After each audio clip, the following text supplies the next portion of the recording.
नमस्ते दोस्तों, स्वागत है आप सबका इंडियन डिश बाय देव में। आज मैं आपके लिए लेकर आई हूँ फिर से एक बार नई रेसिपी। एक तो मीठा और दूसरी नमकीन और तीखा। आप चाहे तो इस रेसिपी को एक बार ट्राई कर सकते हैं। आज हम बनाएंगे चने दाल की लड्डू, साथ ही हम बनाएंगे चने दाल की पपड़ी या फिर मठरी जिसे हम कहते हैं। और ये बहुत ही खस्ता और बहुत ही क्रिस्पी बनती है। बच्चों को तो ये रेसिपी यानी कि पपड़ी और ये चने दाल की लड्डू काफ़ी पसंद आती है। तो अभी आपने देखा ये कितनी क्रिस्पी बनी है, आवाज से आपको पता लग गई होगी। साथ ही ये अच्छी तरह चूरा भी हो चुका है, यानी खस्ता भी है। तो चलिए रेसिपी शुरू करते हैं। इस रेसिपी के लिए सबसे पहले हम यहाँ पे एक कुकर ले लेंगे। कुकर में हम 1 चम्मच तेल डाल देंगे। ये छोटी चम्मच जो हम खाते हैं, नॉर्मली खाने में इस्तेमाल करते हैं, उससे 2 चम्मच है। अब हम यहाँ पे 1 कप चना दाल ले लेंगे। आप चाहे तो नाप के लिए कटोरी या फिर कप किसी का भी इस्तेमाल कर सकते हैं। हमने चना दाल को 2 से 3 घंटों तक पानी में भिगो कर रखा था। आप देख पा रहे होंगे चना दाल काफी सॉफ्ट हो चुकी है, हाथों से दबाने से अच्छी तरह टूट रही है। तो चलिए अब हम इस ऑयल में चने दाल को डाल देंगे। अब चना दाल को लो टू मीडियम गैस पर 1 से 1.5 मिनट तक फ्राई कर लेना है। इसे बहुत ज्यादा फ्राई नहीं करना है, बस ये तेल के साथ में हल्का सा जो कच्चापन है वो दूर हो जाए।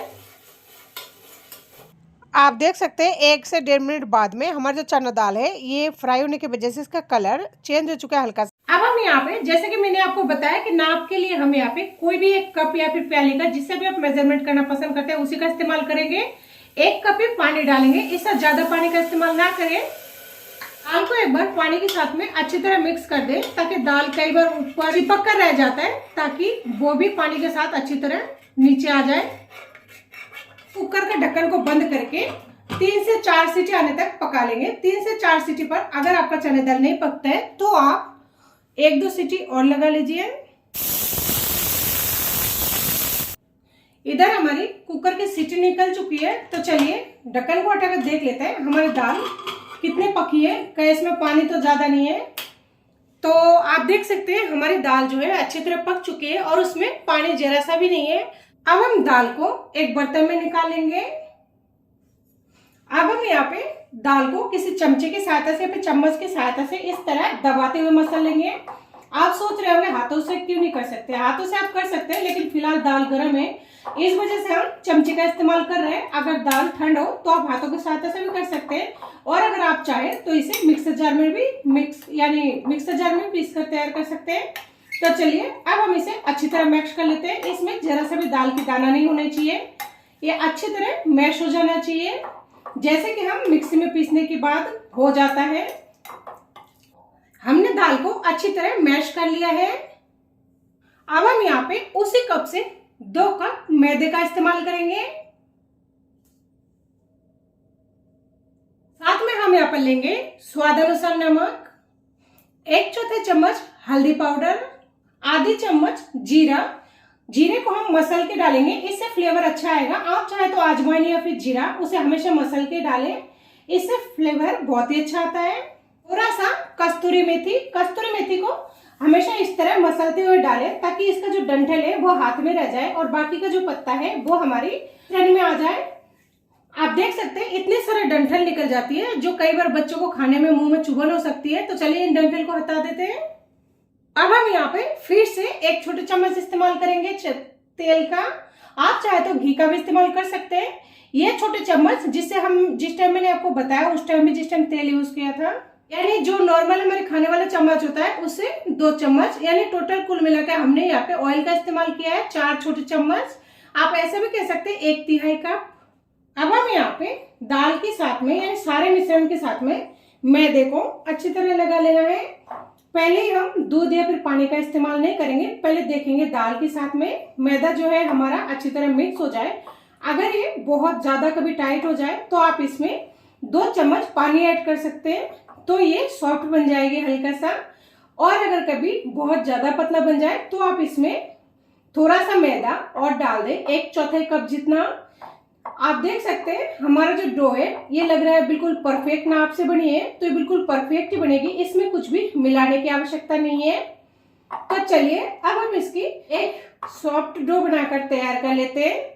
आप देख सकते हैं हमारे डो लगकर बिल्कुल तैयार है। तो चलिए अब हम इस डो को 10 से 15 मिनट के लिए ढककर रख देते हैं, ताकि हमारा डो जो है वो अच्छी तरह सेट हो जाए।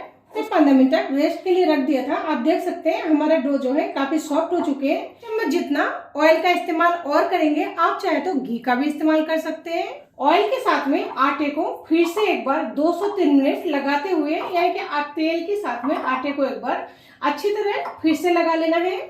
हमारा आटा फिर से एक बार लगकर बिल्कुल रेडी है। तो चलिए अब हम इस आटे की, ये काफी बड़ा लोई है इसलिए 2 टुकड़ों में कर लेंगे। अब हम यहाँ पे मठरी को बेल कर तैयार कर लेंगे। आप अगर चाहे तो इस मठरी में और भी सामग्री ऐड कर सकते हैं, जैसे कि चाहे तो काली मिर्च पाउडर को कूट कर डाल सकते हैं, या फिर अजवाइन, या फिर लाल मिर्च पाउडर, और अगर आप बच्चों के लिए बनाएं तो भी लाल मिर्च पाउडर आप अपने हिसाब से डालें। इसे हमें नहीं तो बहुत ज्यादा पतला बेलना है, ना ही बहुत ज्यादा मोटी बेलनी है, मीडियम बेलनी है। मीडियम भी नहीं, मतलब थोड़ा जैसे हम रोटी बनाते हैं ना नॉर्मली, बस उससे, यानी कि 1.5 रोटी जितना, 2 रोटी नहीं 1.5 रोटी जितना। फिर हमें इस तरह से, मैंने अब इसे इतने बड़े साइज में कर लिया है ताकि हम इसे बार बार बेलने की जरूरत ना पड़े, एक बार में ये डिजाइन में कट कर तैयार हो जाए। अब मैं यहाँ पर ले रही हूँ 1 ग्लास। आपको भी प्याली या फिर किसी भी ढक्कन, अगर छोटी साइज में बनाना चाहते हैं तो साइज आप अपने हिसाब से देख लें। मैं यहाँ पे इस ग्लास का इस्तेमाल करूंगी, और इस ग्लास का इस्तेमाल करते हुए इस तरह से हल्का सा दबाएंगे तो ये आसानी से कट जाएगी। आप देख पा रहे होंगे आसानी से कट चुकी है। इसी तरह सारे हम कट कर तैयार कर लेंगे।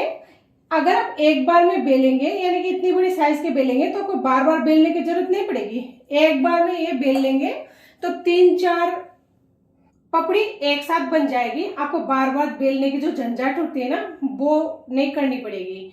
और फिर हाथों की सहायता से आप इसे इस तरह से निकाल दें। आप देख सकते हैं इस गोल डिजाइन को बनाना कितना आसान है, लेकिन आप चाहे तो किसी भी डिजाइन का इस्तेमाल कर सकते हैं। तो चलिए सारे मठरी को हम बनाकर तैयार कर लेते हैं। हमने यहाँ पे सारे मठरियों को बनाकर, यानी कि बेलकर बिल्कुल डिजाइन बनाकर तैयार कर लिया है। आप देख रहे हैं ये हल्दी का कलर डालने से ये कितना अच्छा लग रहा है, यानी कि कितना प्यारा कलर लग रहा है। तलने के बाद तो ये और भी प्यारा लगेगा। तो चलिए अब हम इसे तल कर तैयार कर लेते हैं। इधर हमारी तेल भी गर्म हो चुकी है, तो अब हम इसमें मठरियों को डाल देंगे। तेल को बहुत ज्यादा गर्म नहीं करना है, हल्का गर्म कर ले। आप देख सकते हैं मठरी डालने के बाद में ये अपने आप ही ऊपर आ रहे हैं। अब हम मठरी को पलट देते हैं।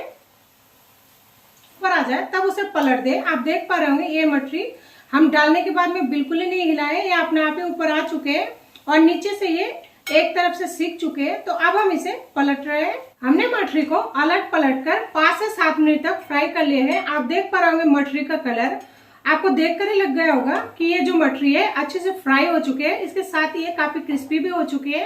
तो चलिए अब हम इसे उतार लेते हैं और सेम तरीके से सारे मठरियों को फ्राई कर लेते हैं। इस रेसिपी के लिए हम यहाँ पर किसी भी कप या फिर प्याली, जिसका भी इस्तेमाल करें, उसी का मेजरमेंट के लिए पूरी में नाप रखें। हमने यहाँ पे चने दाल को 2-3 घंटों के लिए भिगा दिया था। 2-3 घंटों में ऑलमोस्ट चने दाल भून कर तैयार हो जाती है। आप देख पा रहे हैं अच्छी तरह सॉफ्ट हो चुकी है। इस कप से हम 2 कप चना की दाल ले लेंगे। तो चलिए अब हम इस चना दाल को मिक्सर जार में पीस कर तैयार कर लेंगे। हमने दाल को पीस कर तैयार कर लिए हैं। हमने दाल को पीसने के लिए 2 चम्मच पानी का इस्तेमाल किया है। अब हम यहाँ पे इसी कप से 1.5 कप घी ले लेंगे। ये बिना पिघला हुआ घी है, आप चाहे तो पिघला हुआ भी ले सकते हैं। घी को हमें बहुत ज्यादा गर्म नहीं करना है। हमने चने की दाल को पीस कर तैयार किया था, उसे डाल देंगे इस तरह छोटे छोटे बड़े बड़े। आप इसे किसी भी तरह से फ्राई कर ले, किसी भी साइज में फ्राई कर सकते हैं। एक तरफ से जब ये सीख जाए तब इसे पलट दें ताकि ये दूसरी तरफ से भी सीख जाए। हमें चना दाल की बड़ी को फ्राई करते हुए लगभग धीमे गैस पर 5 से 7 मिनट हो चुके हैं। आप देख पा रहे होंगे हमारी चने दाल की जो बड़ी है ये बिल्कुल गोल्डन ब्राउन कलर का हो चुके हैं। अब हम इसे उतार लेंगे और इसी तरह सारे बड़ियों को, यानी बड़ी बनाकर तल लेंगे। हमें इस बड़ी को 3 से 4 मिनट हो चुके हैं तल कर रखते हुए। आप देख पा रहे हैं हम हाथों से छू पा रहे हैं, ये काफी ठंड हो चुकी है। बहुत ज्यादा ठंड नहीं, यानी हम हाथों से छू पा रहे हैं, इतना ठंडा है। अब हम इसे छोटे छोटे तोड़ लेंगे ताकि मिक्सर जार में पीसने में आसानी हो। हमने यहाँ पे सारे बड़ियों को तोड़कर तैयार कर लिए हैं। तो चलिए अब हम इन्हें मिक्सर जार में पीस कर तैयार कर लेंगे।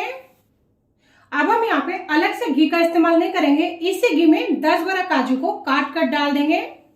साथ ही हम यहाँ पर लेंगे 10-12 बादाम को काजू और बादाम जब आधे सेकंड्स के लिए भून जाए, यानी कि कुछ सेकंड्स तक भून लेना है, हल्का सा डार्क कलर होने लगे, उस टाइम हम किशमिश को डाल देंगे। किशमिश बहुत ही जल्दी फ्राई हो जाती है, इसलिए किशमिश को हमेशा लास्ट में फ्राई करें, यानी कि अलग से फ्राई करें, या फिर आप ड्राई फ्रूट्स ये काजू और बादाम जब थोड़ा सा हो जाए उसके बाद में डाल दें। अगर आपको इनमें से कोई भी ड्राई फ्रूट्स पसंद नहीं हो तो आप इसे स्किप कर दें, और अगर आप चाहें तो इसमें अपने मन चाहे ड्राई फ्रूट्स भी ऐड कर सकते हैं। फ्राई हो जाने के बाद हम यहाँ पे जो चने दाल की बड़ी को पीस कर रखे थे वो डाल देंगे। साथ में हम यहाँ पे लेंगे इलायची कुटी हुई, आप चाहे तो इलायची पाउडर का भी इस्तेमाल कर सकते हैं। अब हम सारे मिश्रण को एक साथ घी के साथ में अच्छी तरह फ्राई कर लेंगे। गैस को हम इस टाइम भी धीमा ही रखेंगे। जैसा कि आप देख पा रहे होंगे ये काफी गीले हो चुके घी के साथ में, यानी कि बिना पिघला हुआ घी अगर आप लेते हैं तो 2 कप चने दाल में 1.5 कप घी काफी है, जिसमें से आपको ड्राई फ्रूट्स अलग से फ्राई करने के लिए घी लेने की आवश्यकता नहीं है। ड्राई फ्रूट्स भी आप उसी घी में से फ्राई कर सकते हैं। चलिए हमने इसे लगातार चलाते हुए 4 मिनट तक धीमे गैस पर पका लिया है। आप देख पा रहे होंगे इसका कलर बहुत ही सुनहरा हो गई है। तो अब हम गैस को ऑफ कर देंगे और इसे ठंडा होने के लिए रख देंगे। हमने मिश्रण को इसी परात में उतार लिया था।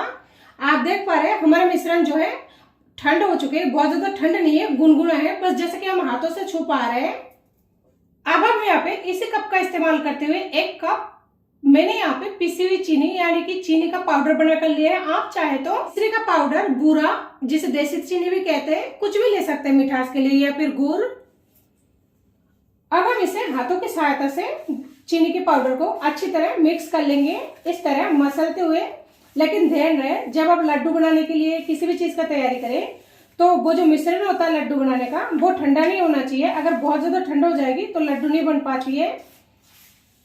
चीनी के साथ में अच्छी तरह से मिक्स कर लिया है। तो चलिए अब हम इसमें जितने बड़े साइज का लड्डू बनाना चाहते हैं उतने बड़े साइज का मिश्रण ले लें और इसे इस तरह हल्के हाथों से दबाते हुए, अगर आपको 2 हाथ से सूटेबल लगती है तो आप वैसे ही करें, इस तरह से दबाएंगे तो ये बहुत ही आसानी से लड्डू बन जाएगी। आप देख पा रहे होंगे देखते देखते हमारे लड्डू बनकर बिल्कुल तैयार है ना। इसे बनाना यानी कि चने दाल के लड्डू बनाना बहुत ही आसान और बहुत ही परफेक्ट तरीके से, लेकिन आप इसका नाप का जरूर ध्यान रखें।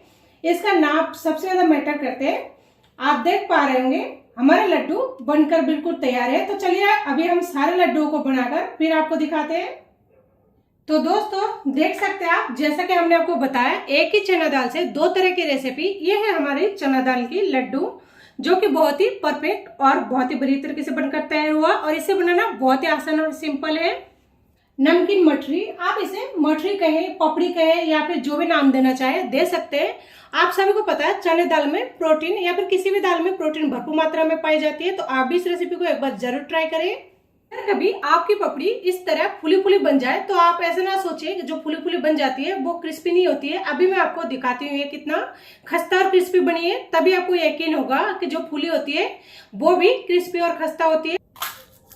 ये अच्छी तरह चूरा हो चुका है। तो चलिए अब मैं आपको ये वाली पपड़ी भी दिखा देती हूँ कि ये भी कितनी खस्ता बनती है। बनाइए इसे और लड्डू को 2.5 से 3 महीने तक स्टोर करके खा सकते हैं। लेकिन ध्यान रहे गिला हाथ, जिस तरह हम अचार का इस्तेमाल करते हैं, गीला हाथ या फिर गीले बर्तन नहीं होने चाहिए और एयर टाइट कंटेनर होने चाहिए।